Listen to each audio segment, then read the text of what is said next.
After making initial rounds on all the assigned clients by 8 a.m., which client should the nurse care for first?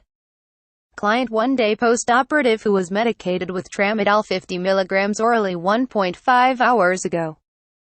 Client 1 day post-operative with pink-colored urine after transurethral resection of the prostate TURP. Client scheduled for discharge today who needs instruction on how to change a sterile dressing. Client with adenocarcinoma scheduled for a lobectomy at 9 a.m. who was restless and awake all night.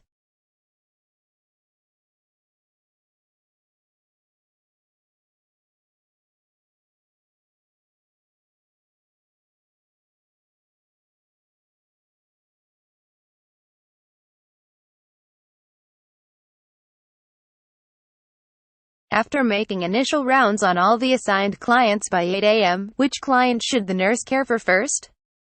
Client 1 day post-operative with pink-colored urine after transurethral resection of the prostate TURP. Client with adenocarcinoma scheduled for a lobectomy at 9 a.m. who was restless and awake all night. The nurse should care for the client with adenocarcinoma scheduled for a lobectomy at 9 a.m. first. Not being able to sleep the night before surgery is a common manifestation of anxiety and fear. These emotions can negatively affect recovery. For this reason, it is important to identify and listen to the client's concerns, e.g., diagnosis of cancer, fear of death, pain, anesthesia. Teach the client about what to expect following surgery, e.g., pain control, tubes, intensive care environment, and provide emotional support to help alleviate the fear and anxiety. The nurse can provide for the physical preparation of the client and complete the preoperative checklist as well. Option 1. Tramadol, Ultram 50 to 100 mg orally every 4 to 6 hours is prescribed for moderate to severe post-operative pain. The client was medicated 1.5 hours ago. The drug onset is 1 hour, the peak is 2 to 3 hours, and the duration is 4 to 6 hours. Therefore, this client is most likely stable at this time. The nurse does not need to care for this client first. Option 2. Moderate to mild bleeding 1 to 2 days after undergoing TURP is expected. Pink urine is a normal assessment finding. The nurse does not need to care for this client first. Option 3. The client who is scheduled for discharge is stable and needs teaching about how to change the surgical dressing. The nurse does not need to care for this client first. Educational objective to prioritize client care. The nurse first identifies the type of problem the client has, expected findings, associated complications, and desired outcomes. The nurse then uses clinical judgment to decide which client has the most urgent need, and then cares for that client first.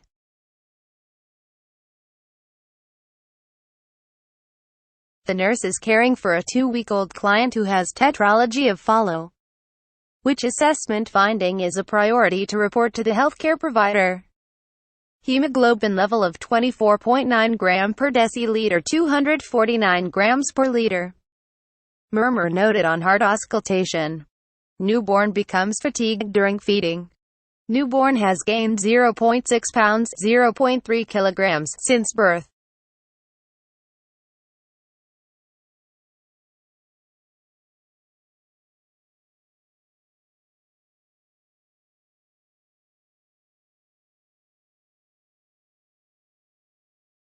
The nurse is caring for a 2-week-old client who has tetralogy of Fallot. Which assessment finding is a priority to report to the healthcare provider? Infants with tetralogy of Fallot (TOF), a cyanotic cardiac defect, experience chronic hypoxemia due to decreased pulmonary blood flow and circulation of poorly oxygenated blood. To compensate for prolonged tissue hypoxia, erythropoietin production increases to produce additional oxygen-carrying RBCs. Increased RBCs result in increased circulatory viscosity or polysemia, i.e., hemoglobin greater than 22 grams per deciliter 220 grams per liter, or hematocrit greater than 65%. Polysemia increases the risk for blood clotting, i.e., thrombus formation, which can cause stroke. Therefore, a hemoglobin level of 24.9 gram per deciliter 249 grams per liter is a priority to report to the healthcare provider. Because close observation and additional interventions such as IV hydration and possibly partial exchange transfusion are required. Option 1. Option 2. A loud systolic ejection murmur is characteristic of TOF and not a priority to report because the diagnosis is established. Options 3 and 4. Infants with TOF may commonly experience frustration or fatigue due to increased oxygen demands during feedings. Therefore, poor weight gain is not unusual. Healthy infants gain about 1 ounce 30 grams per day or 0.5 pounds, 0.2 kilograms per week for the first 3 months. The nurse should report these findings, but they are not more important than polysemia, which requires immediate assessment and intervention. Educational objective: clients with tetralogy of Fallot are at risk for polysemia, i.e., increased RBCs resulting in increased circulatory viscosity due to prolonged tissue hypoxia. Hemoglobin greater than 22 grams per deciliter 220 grams per liter, or hematocrit greater than 65% are a priority because increased circulatory viscosity increases the risk for thrombus formation and stroke.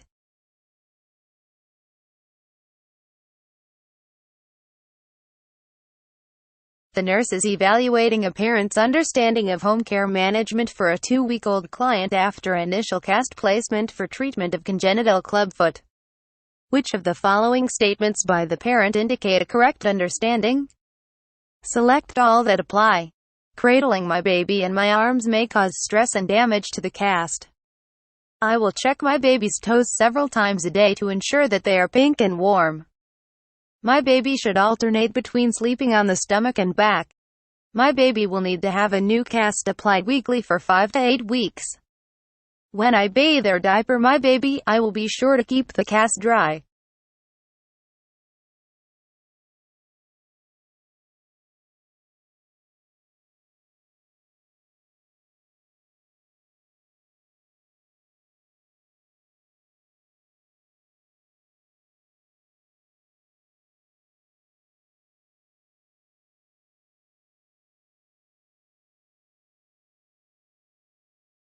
The nurse is evaluating a parent's understanding of home care management for a 2-week-old client after initial cast placement for treatment of congenital clubfoot.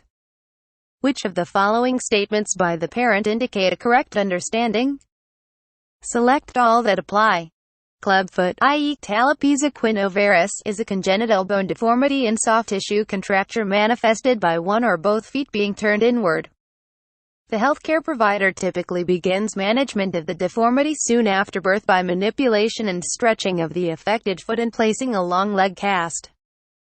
Weekly recasting over 5 to 8 weeks, i.e. Pincetti method, is necessary to gradually reposition the foot. Option 4. To maintain the correction after successful casting, the client commonly wears custom shoes secured to a bar brace. To prevent recurrence, long-term follow-up continues until the child attains skeletal maturity. The nurse should teach parents about cast care, which includes monitoring the client's circulation, e.g. toes pink and warm, and keeping the cast dry during diapering and bathing to prevent skin irritation or infection. Options 2 and 5. Option 1. Parents should continue to cradle and hold their infants to encourage bonding and attachment. Option 3. Parents should place infants to sleep in the supine position. Placing an infant on the stomach to sleep increases the risk for sudden infant death syndrome. Educational objective: clients with clubfoot typically receive manipulation and stretching of the affected foot and serial casting soon after birth to correct the deformity. The nurse should instruct parents about cast care, which includes monitoring for adequate circulation, e.g. toes pink and warm, and keeping the cast dry.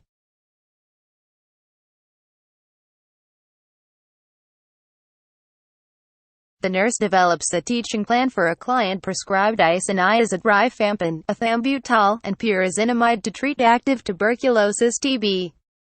Which of the following instructions associated with the adverse effects of rifampin is most important for the nurse to include? Notify the healthcare provider if your urine is red. Take acetaminophen every 6 hours for drug-associated joint pain while taking this medication. Wear eyeglasses instead of soft contact lenses while taking this medication. You can stop taking the medications as soon as one sputum culture comes back normal.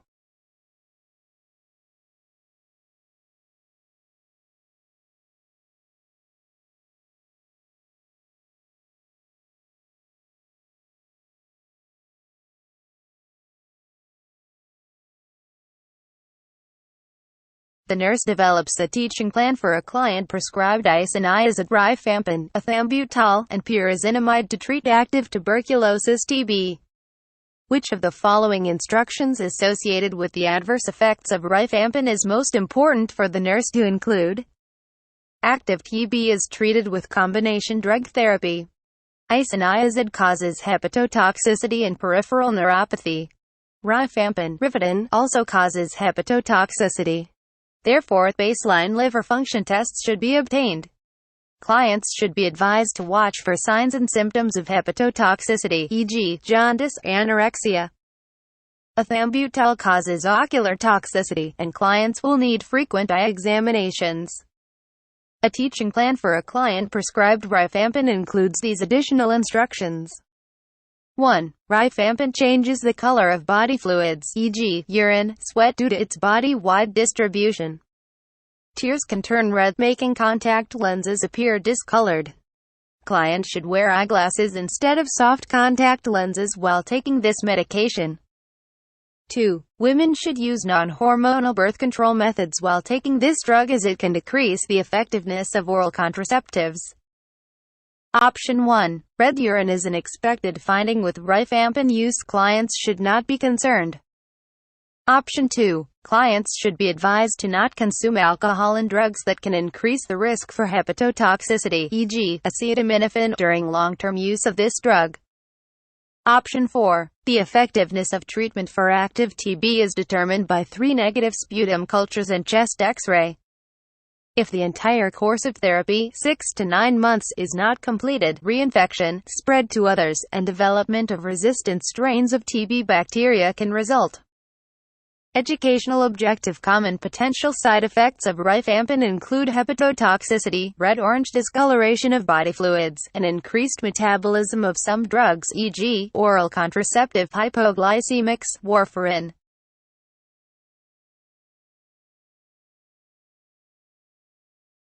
Exhibit. The nurse is preparing to administer medications after assessing a client with a myocardial infarction.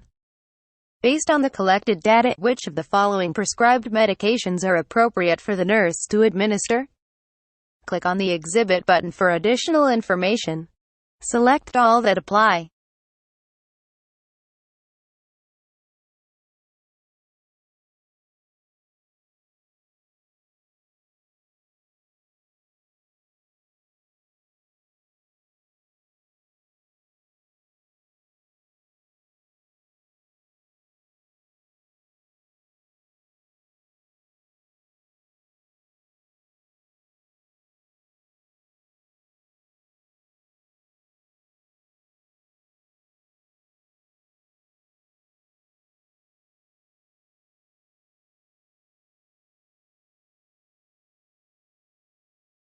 Exhibit.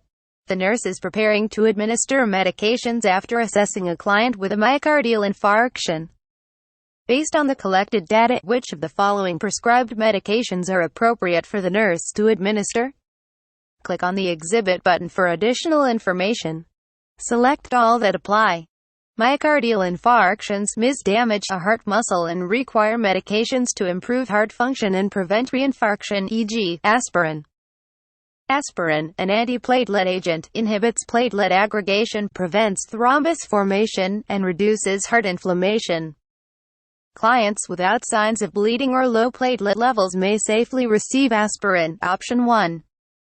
Atorvastatin is a lipid-lowering medication given to clients to lower cholesterol levels, i.e., LDL cholesterol, which reduces plaque and reinfarction risk. Option 2. However, statins may cause rhabdomyolysis and require monitoring for muscle weakness and pain. Docusate sodium is a stool softener that reduces straining during bowel movements, thereby decreasing the workload on the heart. Straining can also cause bradycardia due to vagal response. Option 3. Lisinopril is an ACE inhibitor often prescribed to clients after an MI to prevent ventricular remodeling and progression of heart failure.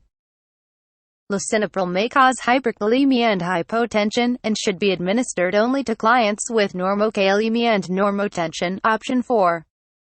Option 5. Metoprolol is a beta blocker prescribed to clients after MI to reduce the risk of reinfarction and heart failure. Metoprolol lowers blood pressure and heart rate, therefore, the nurse should hold the medication and notify the healthcare provider of hypotension or a heart rate less than 50 per minute. Educational objective: nurses should use clinical data and assessment to determine prescription safety. Beta blockers require monitoring of heart rate and blood pressure. ACE inhibitors require monitoring of potassium and blood pressure. Aspirin requires monitoring of platelet levels and signs of bleeding. Statins require monitoring for muscle pain.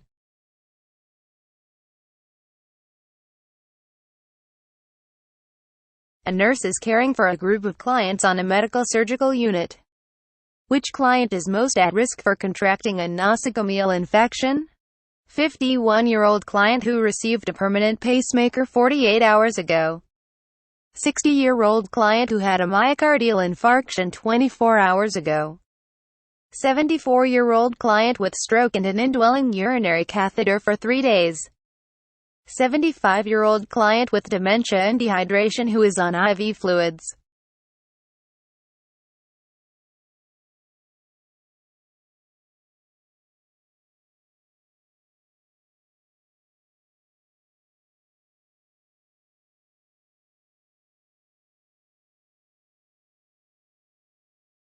A nosocomial infection occurs in a hospital, hospital-acquired, or other healthcare setting and is not the reason for the client's admission.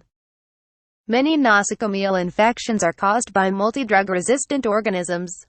These infections occur 48 hours or more after admission or up to 90 days after discharge. Clients at greater risk include young children, the elderly, and those with compromised immune systems. Other risk factors include long hospital stays, being in the intensive care unit, the use of indwelling catheters, failure of healthcare workers to wash their hands, and the overuse of antibiotics. The most common nosocomial infection is urinary tract infection, followed by surgical site infections, pneumonia, and bloodstream infections.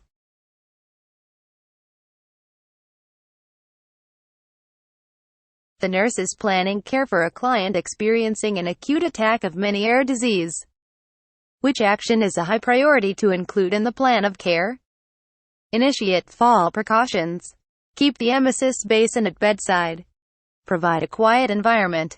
Start intravenous fluids.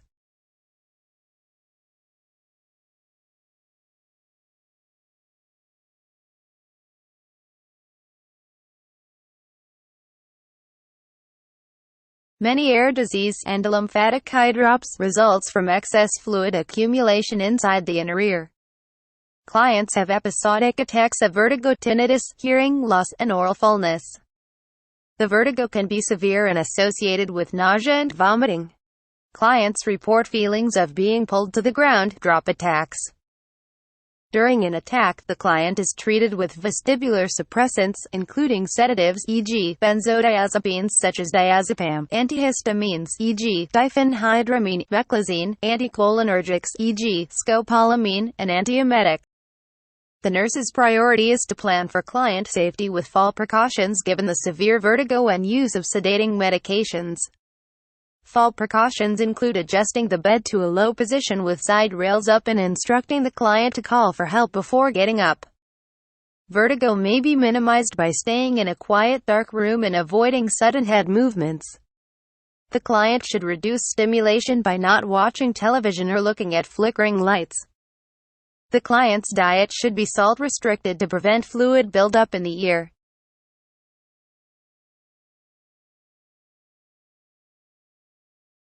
A 10-year-old client with autism spectrum disorder is hospitalized for a diagnostic workup. Which is the most appropriate nursing action? Encouraging visits by friends to decrease social isolation. Giving the client a schedule of daily activities. Placing the client in restraints during invasive procedures. Providing the client with a variety of toys.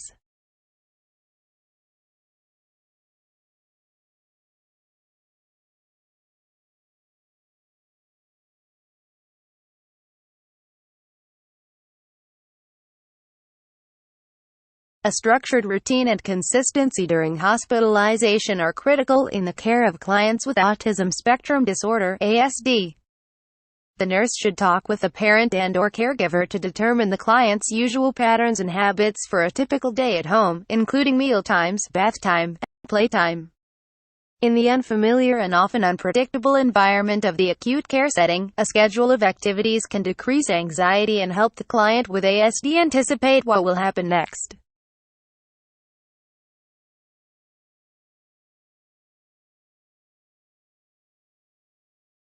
The nurse is presenting an in-service educational session on child abuse and neglect to a class of certified home health aides. Which of the following statements should the nurse include when discussing the characteristics of the typical perpetrator of child abuse? Select all that apply. Abusers often have a history of growing up in an environment of domestic violence. Abusers often have a history of substance abuse. Child abusers always present as being agitated or out of control. Most child abusers have a sense of low self-esteem. Teenage parents are particularly vulnerable to abusing their children.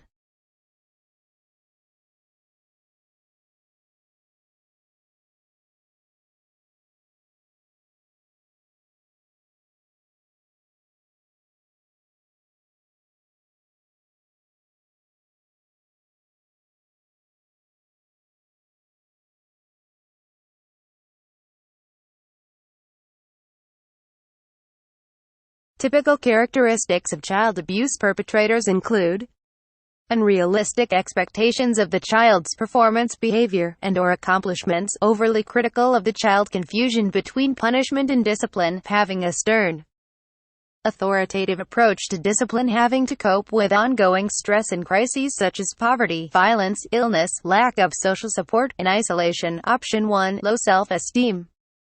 A sense of incompetence or unworthiness as a parent. Option 4, a history of substance abuse. Use of alcohol or drugs at the time the abuse occurs. Option 2, punitive treatment and/or abuse as a child. Lack of parenting skills, inexperience, minimal knowledge about child care and child development, and young parental age.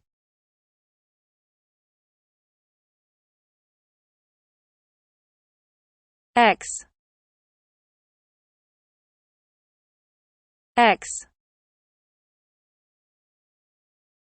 A 15-year-old parent brings a 4-month-old infant for a well baby checkup.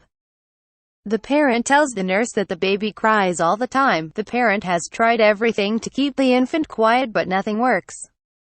What is the priority nursing action? Advise the parent to give a pacifier whenever the infant cries. Ask the parent to describe what is done to keep the baby quiet. Assess the infant's pattern and frequency of crying. Explore the parent support system.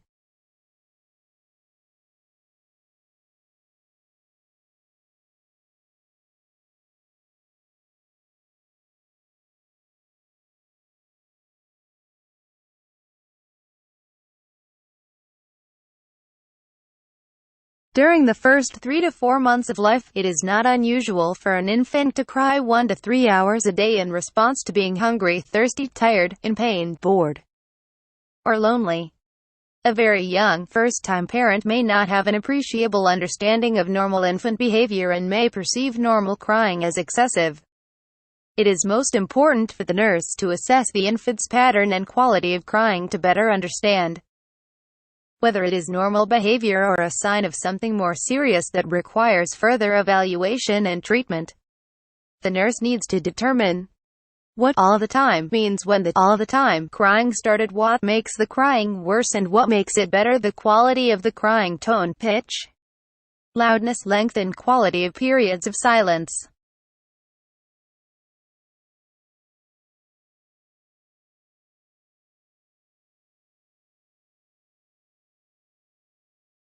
A clinic nurse examines a client with a tentative diagnosis of primary Sjogren's syndrome. Which finding observed by the nurse would most likely be associated with this syndrome? Dry eyes and mouth, low back stiffness, multiple tender points, thickening of the skin.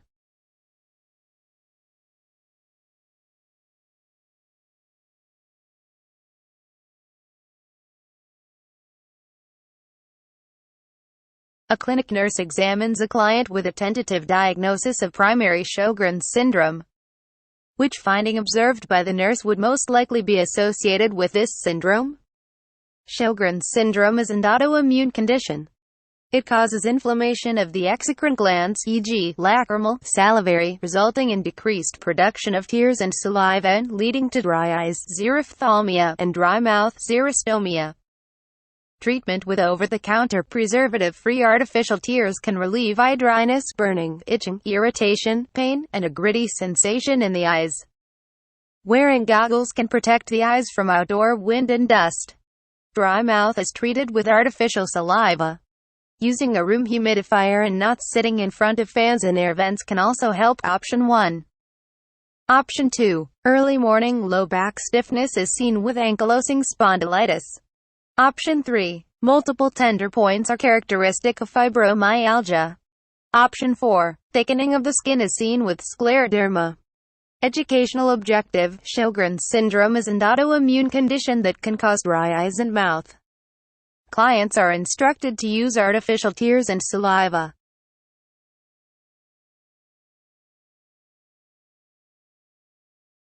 After receiving the shift report, the nurse should assess which infant first. An infant born 6 hours ago after 38 weeks gestation who has a respiratory rate of 52 per minute. An infant born 12 hours ago who is jittery and has a blood glucose level of 40 mg per deciliter 2.2 mmol/L. An infant with bilateral crackles who was delivered vaginally 30 minutes ago.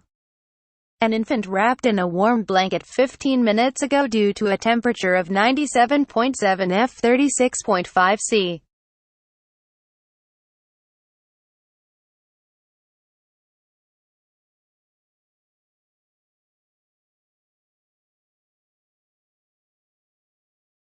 A normal blood glucose range for an infant is 40 to 60 mg per deciliter 2.2 to 3.3 mmol/L within the first 24 hours after delivery. A blood glucose level less than 40 mg per deciliter 2.2 mmol/L indicates hypoglycemia. Symptoms of hypoglycemia include jitters, cyanosis, tremors, pallor, poor feeding, retractions, lethargy, low oxygen saturation, and seizures. This infant with borderline low glucose level is symptomatic and should be assessed first. Option 1. A normal respiratory rate for an infant is 30 to 60 per minute. This infant is currently stable. Option 3. It is normal to auscultate crackles in an infant during the first hour of life. This is because fluid is still being pushed out of and absorbed by the lungs. This infant is currently stable. Option 4. A normal temperature range for an infant is 97.7 to 99.7 F 36.5 to 37.6 C. This infant is currently stable. Educational objective: the nurse should monitor infants for hypoglycemia by assessing for symptoms and monitoring the blood glucose level. A blood glucose level less than 40 mg per deciliter 2.2 mmol/L indicates hypoglycemia and should be treated immediately by feeding or administering a glucose bolus.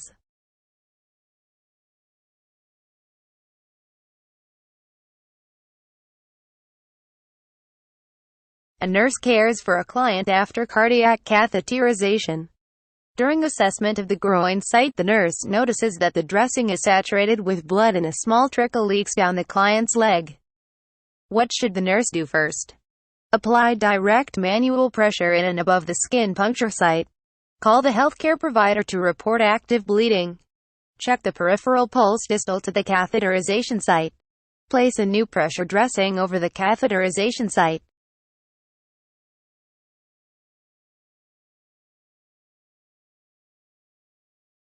A nurse cares for a client after cardiac catheterization. During assessment of the groin site, the nurse notices that the dressing is saturated with blood and a small trickle leaks down the client's leg. What should the nurse do first? Cardiac catheterization helps assess and diagnose coronary artery disease, e.g., coronary artery patency, atherosclerosis. A catheter is advanced to the heart through a vein, e.g. femoral, antecubital, for right-sided heart catheterization, or an artery, e.g. brachial, femoral, for left-sided heart catheterization. After the procedure, pressure dressing is applied and the client placed supine with the affected extremity flat for 2 to 6 hours to promote complete hemostasis. The nurse monitors vital signs, extremity integrity, e.g. pulses, sensation, capillary refill, and dressings for indications of bleeding according to institution policy. If bleeding occurs, the nurse applies direct manual pressure to the vessel puncture site, i.e. about 2.5 centimeters 1 above the skin puncture site to achieve hemostasis and keep the client hemodynamically stable. Option 1. The healthcare provider, HCP, should be notified, as the client may require further surgical intervention. Option 2. When the client is actively bleeding post-cardiac catheterization, the HCP should be notified. However, the nurse should first control the bleeding. Option 3. The distal pulse is assessed routinely after cardiac catheterization to determine adequate blood flow to the extremities. However, the priority is to control active bleeding through manual pressure. Option 4. A new pressure dressing may be applied after the bleeding has stopped and hemostasis has been achieved per HCP prescription. Educational objective: if bleeding occurs after cardiac catheterization, the nurse first applies direct manual pressure to control the bleeding.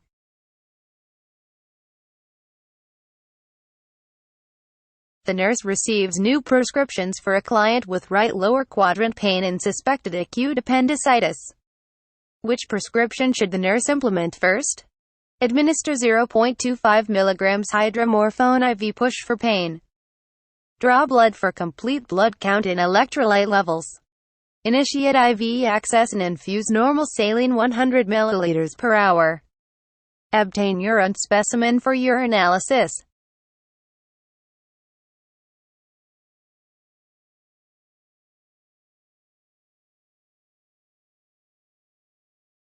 The nurse receives new prescriptions for a client with right lower quadrant pain and suspected acute appendicitis.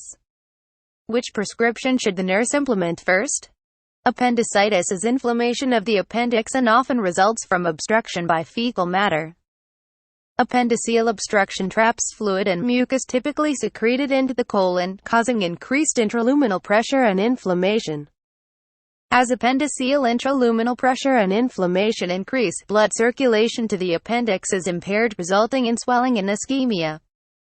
These factors increase the risk for appendiceal perforation, a medical emergency, which may lead to peritonitis and sepsis. When prioritizing care of the client with appendicitis, the nurse should utilize the ABCs, i.e., airway, breathing, circulation. Fluid resuscitation with IV crystalloids, e.g., normal saline, lactated Ringer solution, is an important intervention aimed at preventing circulatory collapse resulting from fluid losses, e.g., vomiting, diarrhea, and NPO status. Option 1. Pain medications may be administered to promote comfort but should be administered via IV route to maintain NPO status in case of emergency surgery. However, circulation takes priority over pain medication. Options 2 and 4. Blood and urine samples often are prescribed to assist with treatment and care decisions. However, the nurse should prioritize circulatory status over obtaining laboratory specimens. A nurse conducting rounds checks on a client receiving continuous total parenteral nutrition (TPN). The infusion pump is found to be powered down, and TPN is no longer infusing. Which action should the nurse take first? Notify the healthcare provider that the infusion has stopped. Obtain a blood specimen for serum electrolyte testing. Obtain a stat finger stick capillary blood glucose level. Remove the infusion pump and tag the device as malfunctioning.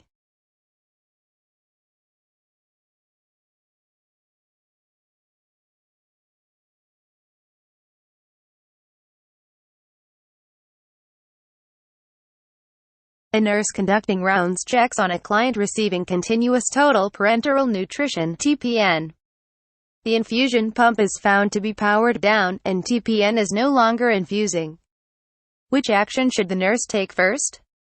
Total parenteral nutrition (TPN) is an IV nutrition solution containing carbohydrates, amino acids, vitamins, minerals, electrolytes, and lipids that is administered to clients who are unable to receive enteral nutrition. TPN is rich in glucose, which supplies caloric energy and stimulates the pancreas to secrete insulin.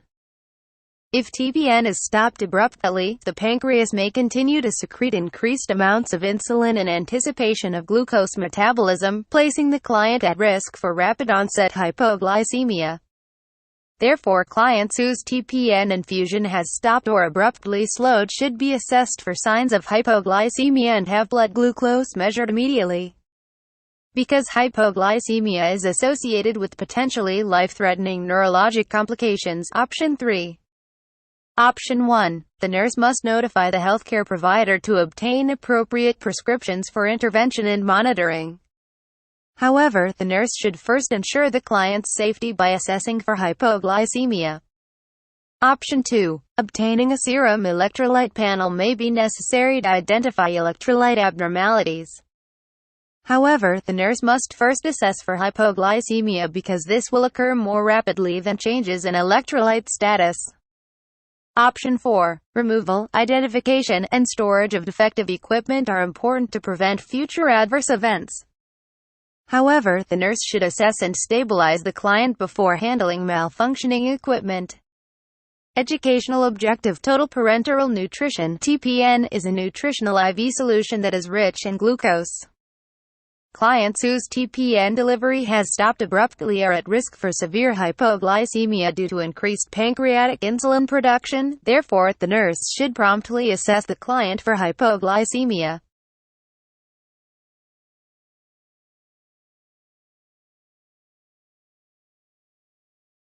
A nurse is providing care to a group of postpartum clients. Which client comment should prompt further investigation? I feel so exhausted that I started taking naps when the baby sleeps. I have trouble sleeping well at night because I worry that I won't hear the baby cry. My aunt has come over every day to care for the baby because the baby's cries bother me. My spouse thinks that I have been more emotional since I had the baby last week.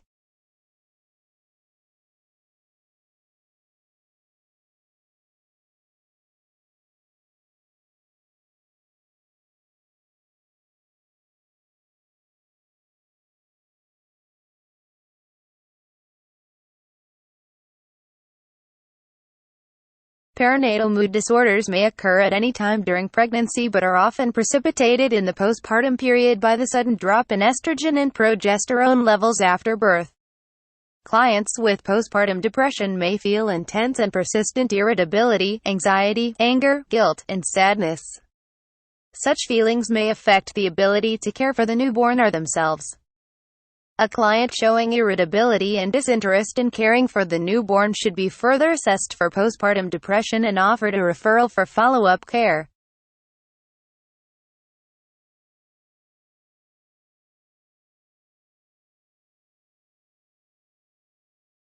When performing developmental screenings in the Well Child Clinic, the registered nurse understands that which child is at highest risk of developing autism spectrum disorder. 2-year-old who has a vocabulary of 10 words. 3-year-old who received measles, mumps, and rubella immunization at age 1 year. 4-year-old whose 10-year-old sibling has the disorder. 5-year-old whose parents were age 42 at the time of birth.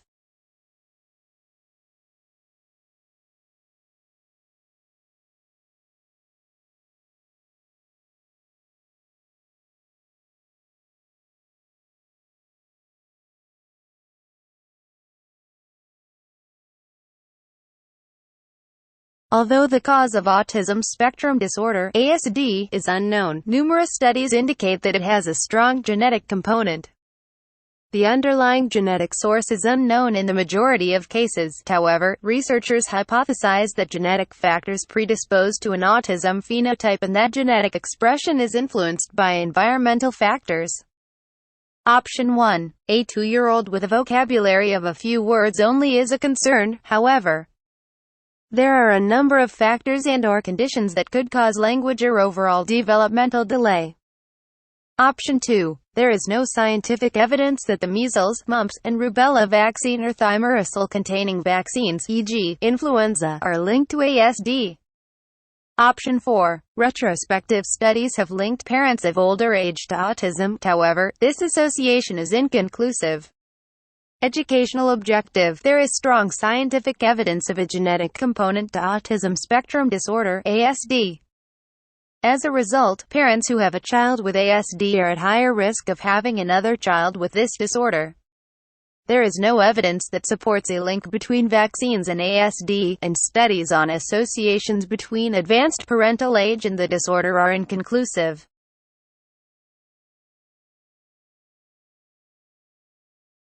The nurse reinforces education about safety modifications in the home for the spouse of a client diagnosed with Alzheimer's disease.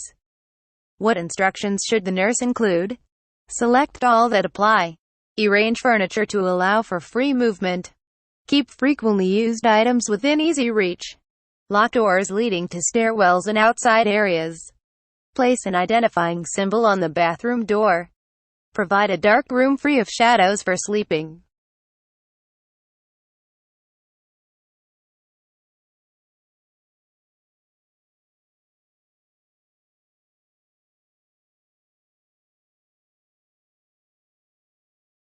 When a client with Alzheimer's disease is being cared for in the home, the caregiver should be instructed regarding safety modifications to ease the burden of caregiving and promote the client's independence and dignity.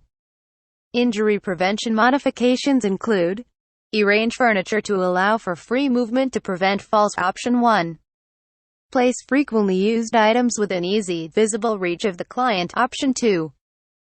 Place locks on stairwells and outside doors to decrease the client's risk of falls and becoming lost during periods of wandering. Option 3. Label the doors to the bathroom and other commonly used rooms to assist with environment interpretation and promote independent functioning. Option 4.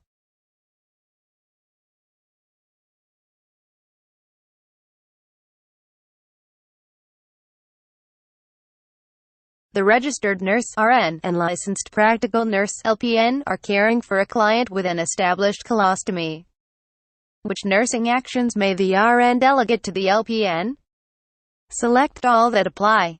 Assess perfusion of the stoma tissue. Assist the client in changing the ostomy pouch. Auscultate the client's bowel sounds. Develop plan of care to prevent skin breakdown. Monitor the color of ostomy drainage.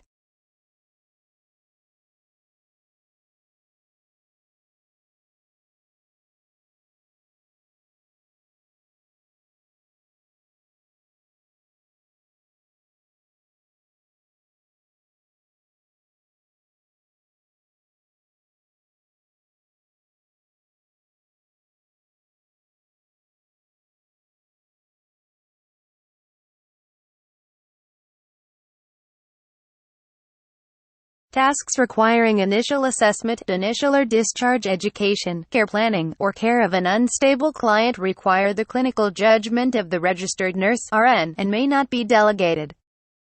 The RN may delegate care of stable clients with established ostomies to the licensed practical nurse (LPN). The following actions related to ostomy care are generally within the LPN's scope of practice. Provide ostomy care and observe for skin breakdown. Option 2. Perform specific assessments, e.g., bowel sounds, stoma color. Option 3. Monitor drainage characteristics, e.g., color, amount. Option 5. Reinforce education, irrigate and established ostomy, document observations and interventions.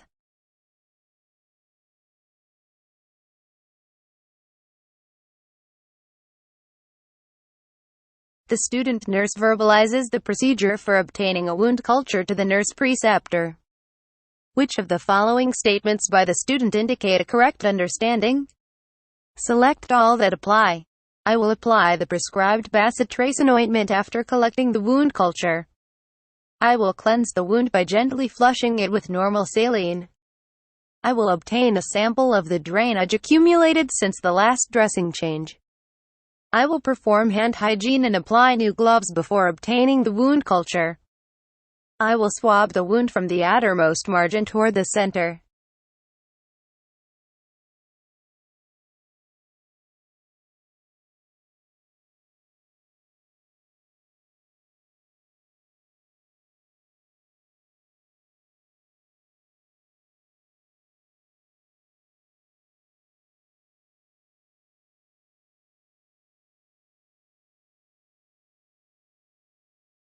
Wound cultures identify microorganisms to aid in prescribing appropriate antibiotics and are obtained as follows.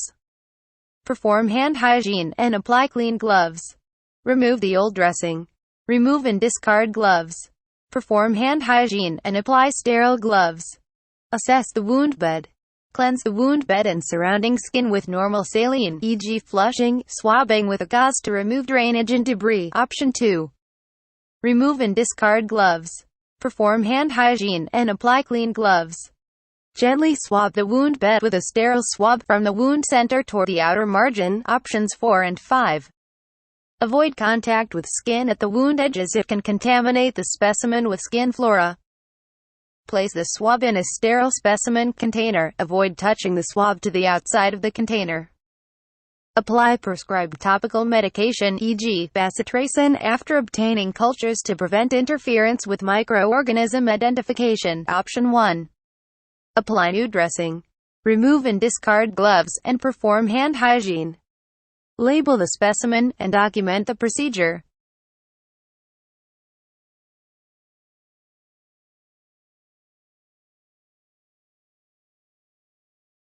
Exhibit. The nurse is caring for a client who experienced an anterior wall myocardial infarction 24 hours ago. The nurse recognizes the rhythm on the cardiac monitor as which rhythm? Click on the Exhibit button for additional information. Premature ventricular contractions, sinus tachycardia, ventricular fibrillation, ventricular tachycardia.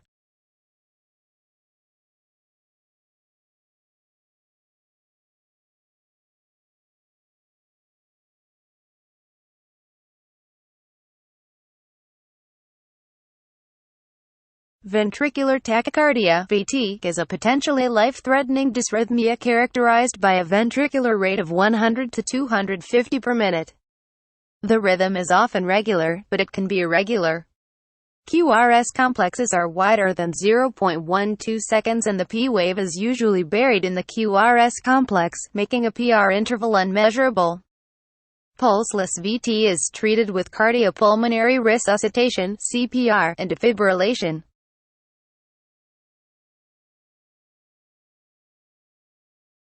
The healthcare provider prescribes a multivitamin regimen that includes thiamine for a client with a history of chronic alcohol abuse. The nurse is aware that thiamine is given to this client population for which purpose? To lower the blood alcohol level. To prevent gross tremors. To prevent wernicke encephalopathy. To treat seizures related to acute alcohol withdrawal.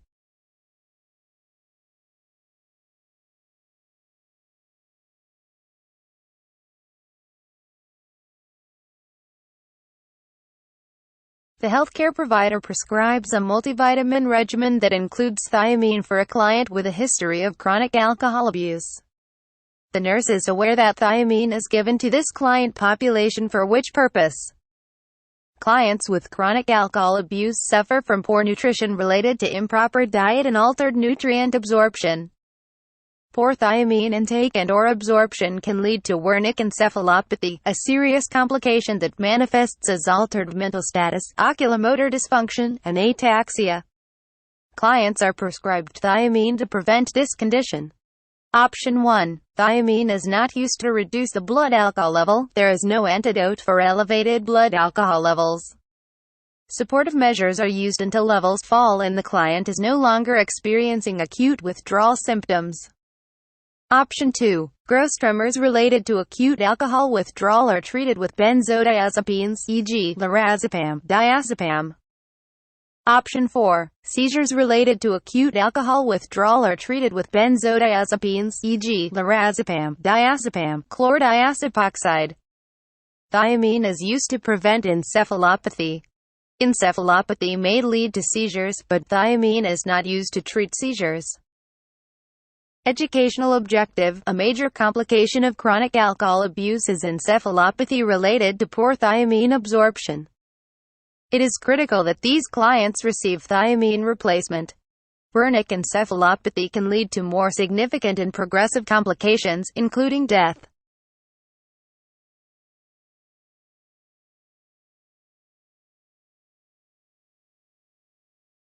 A newborn had a bowel resection with temporary colostomy for Hirschsprung's disease. The nurse should alert the healthcare provider, HCP, for which assessment finding postoperatively. Moderate amount of blood-tinted mucus from the stoma on postoperative day 2. Small amount of non-formed stool in the colostomy bag on postoperative day 6. Stoma bleeds a small amount during colostomy bag change on postoperative day 3. Stoma is gray tinged at the edges but pink at the center on postoperative day 5.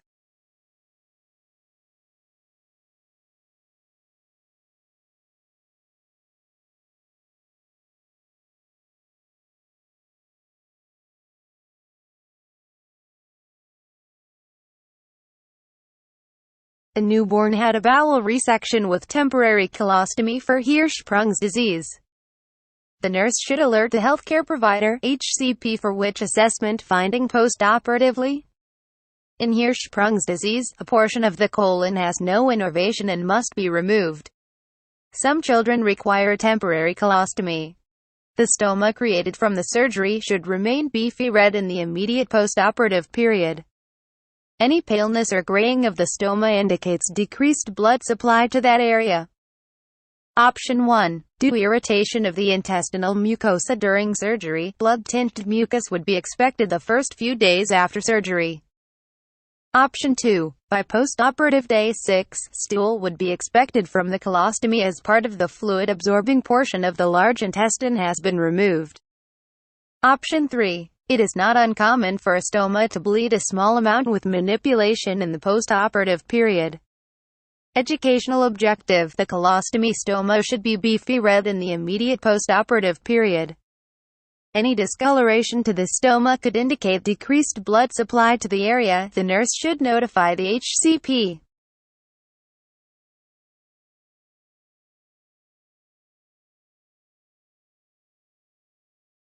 A nurse on the behavioral health unit is reviewing medication prescriptions for 4 clients. Which combination of medications does the nurse question? A client with anxiety prescribed escitalopram and alprazolam. A client with bipolar disorder prescribed risperidone and lithium. A client with depression prescribed escitalopram and selegiline. A client with depression prescribed sertraline and zolpidem.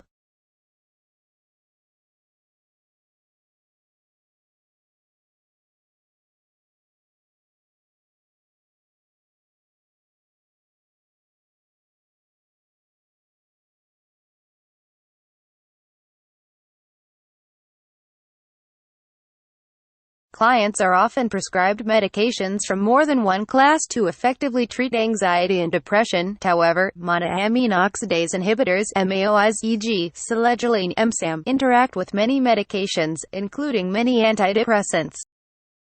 Concurrent use of MAOIs with selective serotonin reuptake inhibitors (SSRIs), e.g., escitalopram, Lexapro, may precipitate life-threatening adverse reactions, e.g., serotonin syndrome, neuroleptic malignant syndrome, hypertensive.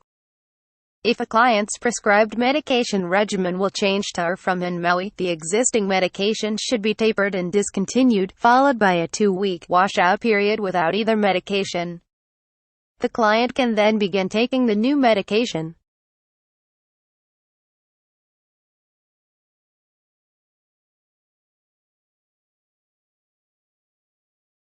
A nursing unit implements a quality improvement process of written reminders to ameliorate incentive. Spirometer is used in postoperative clients. What is the best indicator that the client goal for this process has been met? Chart audits indicate that client incidence of nosocomial pneumonia decreased by 20%. Documentation shows that 100% of nurses attended an in-service seminar on the topic. Nurses report an increased number of written reminders given to appropriate clients. Surgeons who admit to the unit report increased satisfaction with current client use.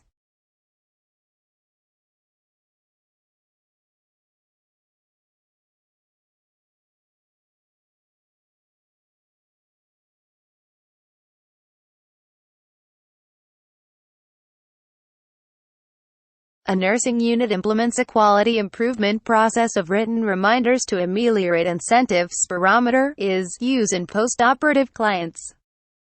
What is the best indicator that the client goal for this process has been met? The best indicators of a successful intervention, desired effect achieved, are objective criteria. This is an objective measurable result that can be correlated with the intervention. Option 2. Attending an in-service seminar for staff education is an important and necessary step for intervention implementation. However, the intervention will be successful only if the information is applied and the desired outcome achieved. Option 3. Reporting the number of written reminders given to respective clients is necessary. However, this reporting of intervention achievement is subjective as recall can be inaccurate. Even if it were an accurate recounting, it does not prove that the intervention succeeded. The appropriate focus should be on client outcomes, not nursing staff behaviors. Option 4. Although approval from surgeons provides helpful support for the intervention, an objective evaluation beyond personal opinions is required. Educational objective. The effectiveness of an intervention should be determined by objective measurable outcomes that can be correlated with the intervention. It should not be based only on personal opinion or staff activities.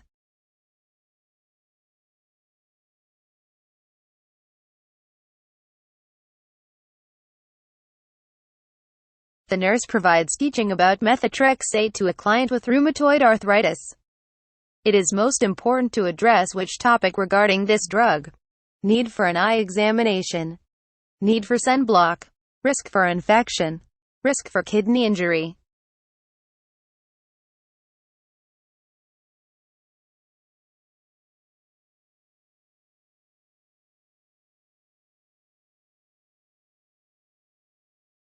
The nurse provides teaching about methotrexate to a client with rheumatoid arthritis. It is most important to address which topic regarding this drug. Methotrexate, Rheumotrex, is classified as a folate anti-metabolite, anti-neoplastic, immunosuppressant drug used to treat various malignancies and is a non-biologic disease-modifying anti-rheumatic drug DMARD used to treat rheumatoid arthritis. Methotrexate can cause bone marrow suppression resulting in anemia, leukopenia, and thrombocytopenia. Leukopenia and its immunosuppressant effects can increase susceptibility to infection. Clients should be educated about obtaining routine killed, inactivated vaccines, e.g., influenza, pneumococcal, and avoiding crowds in persons with known infections. Live vaccines, e.g., herpes zoster, are contraindicated in clients receiving immunosuppressants, such as methotrexate. Alcohol should be avoided in clients taking methotrexate as it is hepatotoxic, and drinking alcohol increases the client's risk for hepatotoxicity. Option 1. Regular eye examinations every 6 months are indicated for clients prescribed the non-biological DMARD antimalarial hydroxychloroquine Plaquenil, as it can cause retinal damage. Ethambutol, used to treat tuberculosis, also requires frequent eye examinations. A nurse in the emergency department assesses 4 clients. Based on the laboratory results, which client is the highest priority for treatment? Client with abdominal pain, respirations 28 per minute, and blood alcohol level 80 mg per deciliter, 0.08 mg%, 17.4 mmol, L. Client with chronic obstructive pulmonary disease, pH 7.34 Po 286 mm Hg, 11.5 kilopascals, PCO2 48 mm Hg, 6.4 kilopascals, and HCO3 30. Client with dull headache, pulse oximeter reading 95%, and serum carboxyhemoglobin level 20%. Client with emesis of 100 ml coffee ground gastric contents and serum hemoglobin 15 grams per deciliter, 150 grams per liter.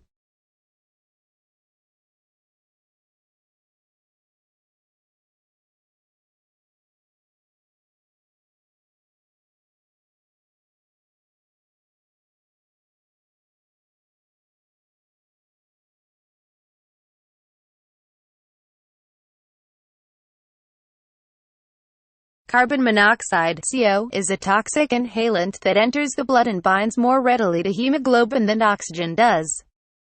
When hemoglobin is saturated with Colorado, the pulse oximeter reading is falsely normal, as conventional devices detect saturated hemoglobin only and cannot differentiate between CO and oxygen. The diagnosis of CO poisoning is often missed in the emergency department because symptoms are nonspecific, e.g., headache, dizziness, fatigue, nausea, dyspnea, and the pulse oximeter reading often appears within normal limits. A serum carboxyhemoglobin test is needed to confirm the diagnosis. Normal values are less than 5% in non-smokers and slightly higher, less than 10%, in smokers. This client with CO poisoning is the highest priority for treatment and requires immediate administration of 100% oxygen to increase the rate at which CO dissipates from the blood to prevent tissue hypoxia and severe hypoxemia. Option 3.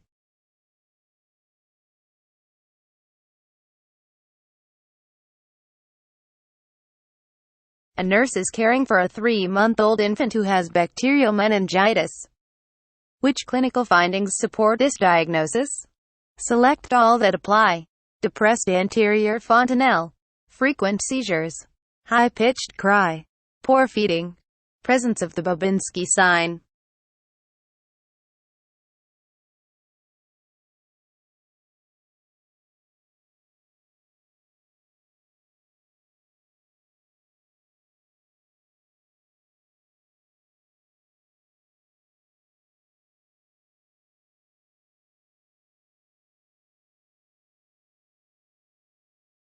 A nurse is caring for a 3-month-old infant who has bacterial meningitis.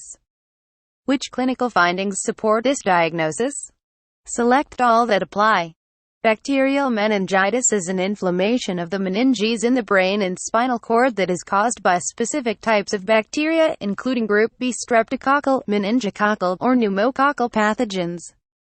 Clinical manifestations of bacterial meningitis in infants age less than 2 include 1. Fever or possible hypothermia.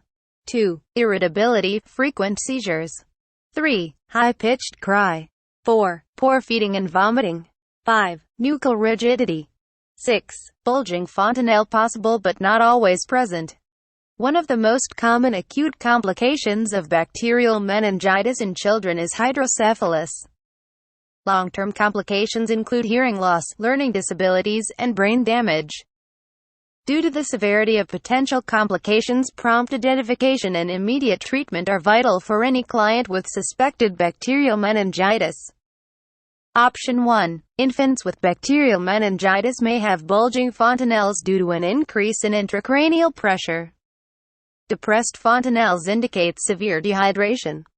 Option 5. The Babinski reflex can be present up to 1 to 2 years and is a normal expected finding. It does not indicate meningitis. Educational objective: bacterial meningitis is inflammation of the meninges in the brain and spinal cord caused by bacterial infection. Key characteristics of bacterial meningitis in infants under age 2 include frequent seizures, a high-pitched cry, poor feeding, nuchal rigidity, and possible bulging fontanelles.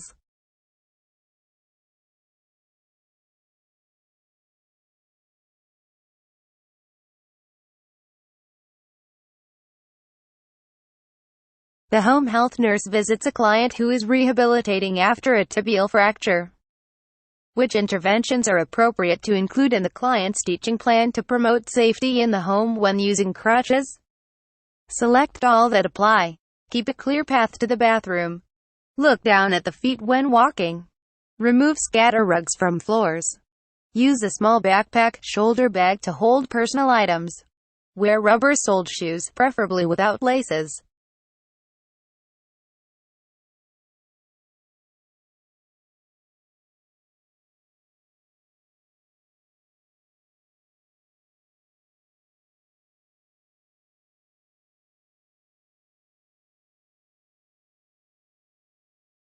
The home health nurse visits a client who is rehabilitating after a tibial fracture. Which interventions are appropriate to include in the client's teaching plan to promote safety in the home when using crutches? Select all that apply. Interventions to promote safety when using crutches in the home include the following. 1. Keep the environment free of clutter and remove scatter rugs to reduce fall risk. Options 1 and 3. 2. Look forward, not down at the feet, when walking to maintain an upright position, which will help prevent muscle and joint strain, maintain balance, and reduce fall risk. Option 2. 3.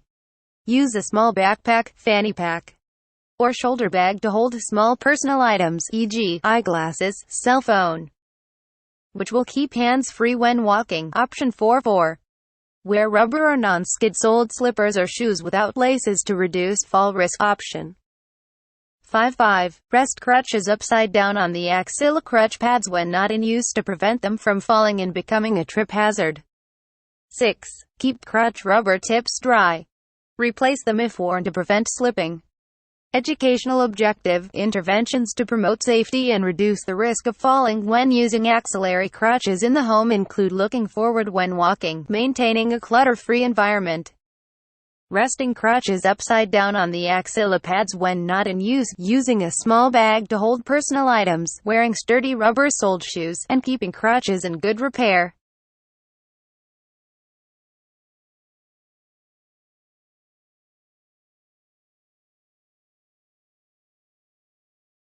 The telemetry nurse is reviewing a client's cardiac rhythm strip. What is the correct interpretation for this strip? Atrial paced rhythm. First-degree atrioventricular block with bigeminy. Sinus rhythm with premature ventricular contractions. Ventricular paced rhythm with failure to sense.